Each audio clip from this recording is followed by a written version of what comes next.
Blessed guys and peace be upon you. So in this video we're going to do top 15 basic router configuration using Cisco Packet Tracer.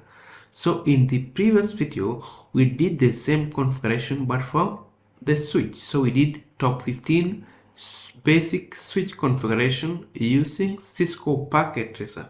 So guys, we've been following this Google spreadsheet to help us know what to configure. Okay, so we started on basic configuration and we did for the switch. So let's do for the router. And on the first case, guys, without wasting any time, we need to do navigating user levels. So guys, before we do that, we need to create a simple topology of which we need a router. So in this case, we're going to take 2911 router, take it and place it somewhere there. Then we'll need a PC, a computer I mean, and we connect using console cable because we don't want to use the CLI here. Okay, we need to connect it to console cable and console to it and configure it from our computer here. So what I do, I just used the connection here. Click on the connection and choose console cable. After choosing console cable, guys, click on the PC and plug it into RS-232. Come to the router and plug it into console cable. Okay, all right. So after doing that, guys, we need to click on the PC, click on desktop, click on terminal, and leave everything the way they are and click OK. So guys, we've obtained router's interface on our computer. So you will get this line here that asks us to enter the initial configuration setup, or just write no. Okay, all right. So you can see we are on the router's interface from our computer, right? So without further ado, let's begin our class today, guys. All right, so the configuration, navigating user levels. So navigating user levels, so basically this is called user exec mode, and we cannot do anything here. To allow us to do more things, we need to go to privilege exec mode and we use which command? Enable. Okay, just take enable. Okay, and now you can see there are different router with this hash, with the router with greater than. Okay, so this is called privilege exec mode. We can do few configuration here. Okay, so to achieve full configuration, guys, we need to go to global configuration from privilege exec mode. So we just say configure terminal. Okay, so guys, you can see this is global configuration, this is privilege exec mode, and this is called user exec mode. So guys, let's begin our configuration of hostnames. How do you configure hostname? It's very simple. The command is hostname. Okay, and you give any name that you like. For example, in this case, let write router 1 Gurutech. Okay, so you can see it changed from a default router name to R1 Gurutech. Okay, all right. So the next thing that we want to do is to configure banner message and enable password. So how do we configure banner message, and what's a banner message?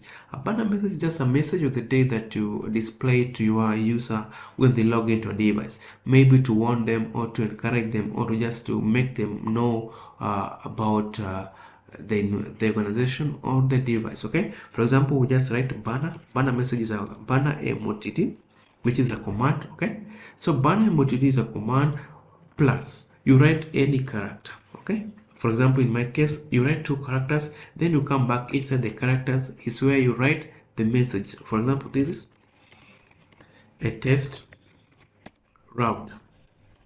Okay, and you hit enter. So the message is telling people that this is a test router. Banner MOTD basically means message of the day. Okay, all right. So what we do now is to configure enable password. Enable password is used to protect privilege exec mode. So this is the privilege exec mode. Okay, and this is user exec mode. To move from user exec mode to privilege exec mode, we need to input password. Okay, to protect it. Not every user should configure something here. Okay, so we need to protect privilege exec mode. Okay, so what do? We just write enable password to be Cisco. Okay, all right. So this is privilege exec to protect privilege exec mode, enable password, right? All right. So the next thing that we're gonna do is to configure line console password and line VTY password, and the two always goes hand in hand with these ones. Okay, so for exec timeout and login synchronous, we are going to configure them to line console and line VTY. Whenever we are going to configure line console, we must include the two, and whenever we do line VTY, we must include the two. Okay, all right. So we go here and write line console 0. Okay, line console 0 basically means that there's only one user at a time. You can see I'm the one connected. That's line console. Okay, only one console port at a time. Okay, so you just do what you protect it. Password to be Cisco.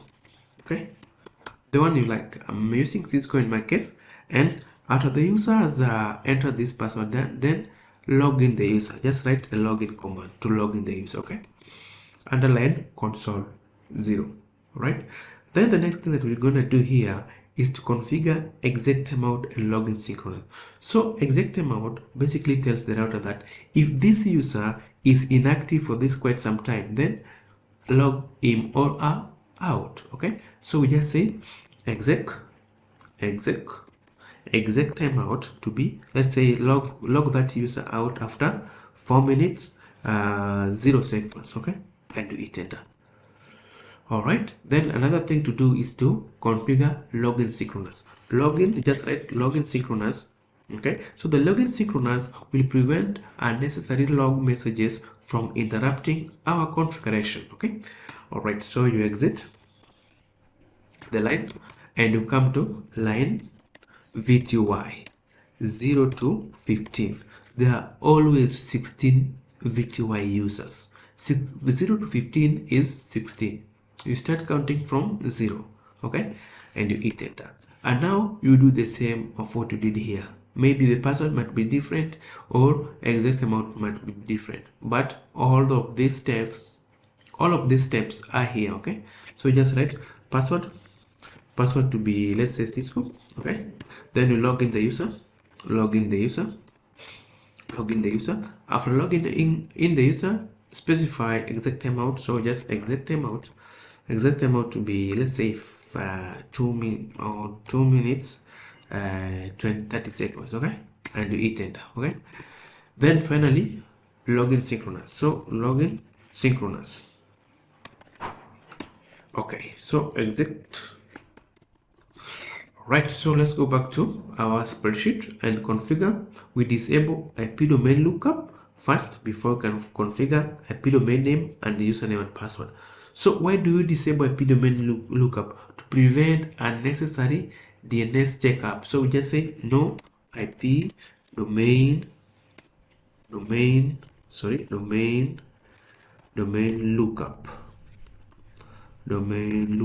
Okay, to prevent unnecessary DNS checkups. Okay, all right, so the next thing is to do is to configure domain name and username. So let's do that very fast.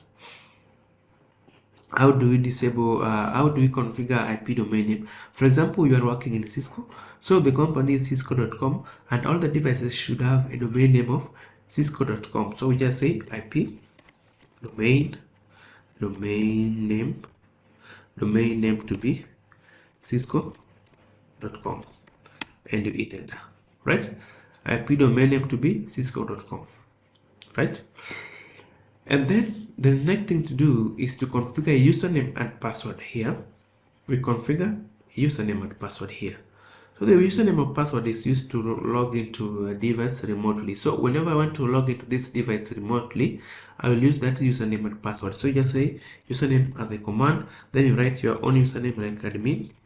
Okay, then the password of the username to be, let's say, Cisco, the one that you like. Okay, and you hit enter. Right, all right. So if I go back to our spreadsheet, the number 12 says that we need to encrypt all the passwords. Remember, currently we've done some configuration here. We've configured password, but they are not encrypted. So if somebody just log into this device and display the configuration, they will be able to read our password. For example, do show run. Okay, you can see the password is here, Cisco. The password is here, Cisco. Okay, so to prevent that, guys, we need to encrypt all the passwords. And which command do we use to encrypt all the passwords? Very, very simple. Just say service password encryption. That's all. And now if I can just say do show run, you will see this one is encrypted. You cannot know which password was this. This one is encrypted. You cannot know which password is this. Okay, so that's done, right? So the next thing is to set current clock time. All right, so to set current clock time, guys, we go back to privilege exec mode. We don't configure current clock time under global configuration mode. So let's go back to privilege exec mode. Just say exit that interface. Now we are in privilege exec mode. Now you can configure current clock time. Okay, just say clock, just say clock set, and now my time is 30 minutes, and now I can guess seconds like let's say 45 seconds. Okay, and the date today is March 01 2023, and hit enter. So this is how to configure current clock time and date. Okay, clock set, this one, date and date March 01 2023. Okay, good. So when you go back to this spreadsheet, you're being told to set management IP address to switch. This was for switch, and we did it in the previous video. So the next video is to prevent brute force attack on the router. So guys, how do we prevent brute force attack on the router? Brute force attack basically means that you are attackers try several times to guess your password until they find it. For example, if your name is Ben, attacker can guess like your name is Ben at 123, maybe Ben 1990 something, the date you are born. Okay, so things like that. Okay, so to prevent that, let's go back to global configuration, config. Okay, how do we prevent that? This is the command to prevent that, guys. So I'm going to write this. We just say login block any login for 180 whenever they make 3 attempts within, let's say 50 seconds. So let me explain further. Whenever you make 3 unsuccessful attempts within 50 seconds, then the device will block you for 180 seconds. Very simple. Whenever you make any 3 unsuccessful attempts, whenever you make 3 unsuccessful attempts within 50 seconds, then the device will block you for 180 seconds. You will not find any interface to log in. Okay, all right. Now the next thing to do is to view running configuration and startup configuration. How do we view running configuration? Very, very simple. Just say do show running configuration. In short, do show run. Okay, do show. You can even write do show if you like it. Okay, or do sh run. So these are running configuration. Remember, we've done configuration, but we've not saved anything. So let's show startup configuration. Startup configuration are what has been saved. So do show startup configuration or start. You can see something here. Startup configuration is not present because we've not saved anything. So let's save. How do we save? Very simple. Do write and we hit enter. You can see building configuration. Okay, so if you can just say do show start, which we did here and we got nothing, and now if you can do it here and write enter, you can see all the configuration have been saved into the memory, NVRAM memory, NVRAM, non-volatile RAM. Okay, memory, but the running configuration are saved into RAM. Okay, which is volatile. Okay, so guys, basically I believe we are done with basic configuration. So what I can just do, I can mark them done so that we can proceed to switching. So basically I believe my video has really helped you learn how to do basic configuration on both the router and the switch. And suppose you didn't watch the switch class, I will leave a link on the description part of the video. Please follow this series of training. I believe you're going to learn a lot under the routing, under the switching, under the routing, under VLAN on VoIP, and finally under Cisco firewall configuration. So thank you so much. Please subscribe to my channel, like this video, share with friends, drop a comment of encouragement below, and bye. See you again. Thank you.